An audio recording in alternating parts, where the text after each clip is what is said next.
Iran and Israel. For years, their shadow war has sometimes erupted into open and deadly clashes. Many believe it's a conflict staged by design, but the roots of this story go back not to today, but to decades ago. On one side stands Iran, defined by its Shia identity.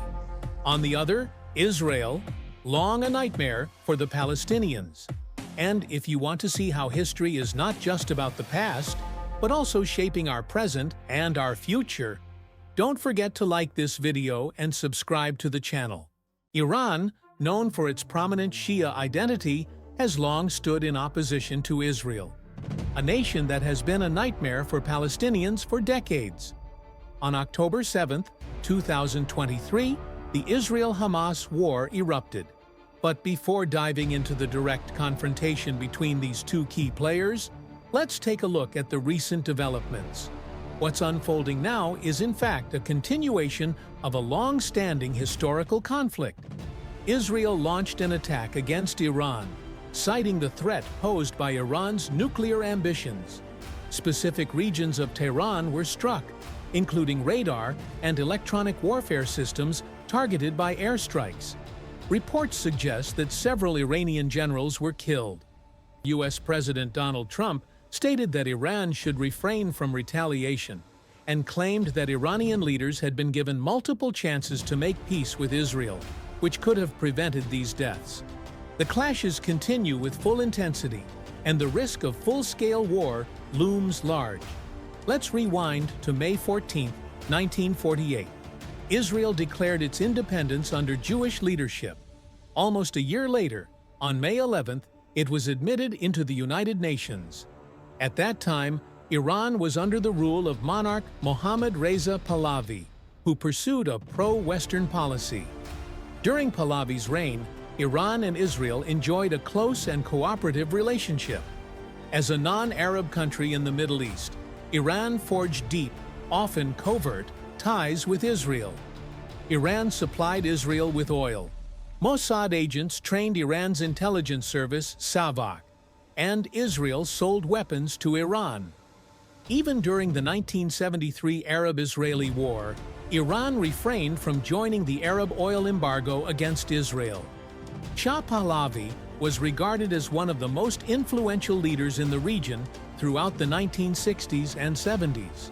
He not only maintained close ties with Israel, but also built strong relationships with many other nations. But all of that changed in 1979. The Islamic Revolution erupted in Iran. The Shah fled the country, and the Islamic Republic was born. Exiled cleric Ayatollah Khomeini returned, and Iran's relations with Israel were severed entirely.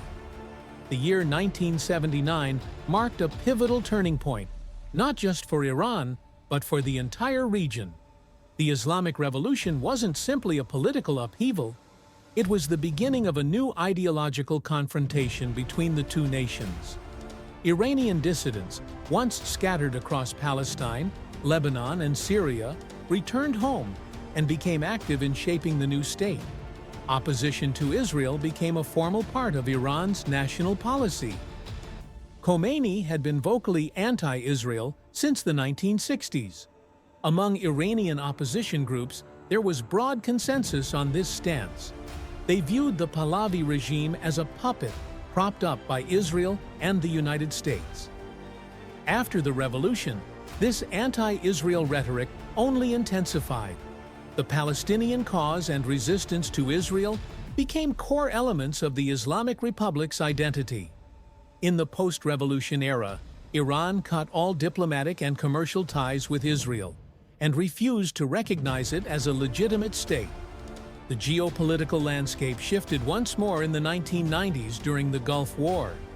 Iraq's invasion of Kuwait triggered a US-led coalition intervention, reshaping regional power dynamics once again. In response to the newly formed Iranian regime, which labeled Israel the enemy of Islam and the Little Satan, Israel took a hardline stance. In 1982, Israel's invasion of Lebanon further destabilized the region. Israel's technological edge had the potential to alter the course of the Iran-Iraq war.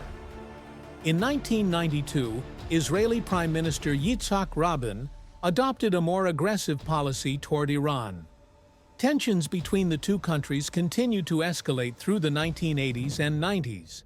The issue resurfaced periodically in the 2000s as well. And today, the same question still lingers. Since 1979, while Iran and Israel have never engaged in a direct, full-scale war, both now possess the capability to strike each other's critical technological infrastructure. The current situation is drastically different from anything seen before.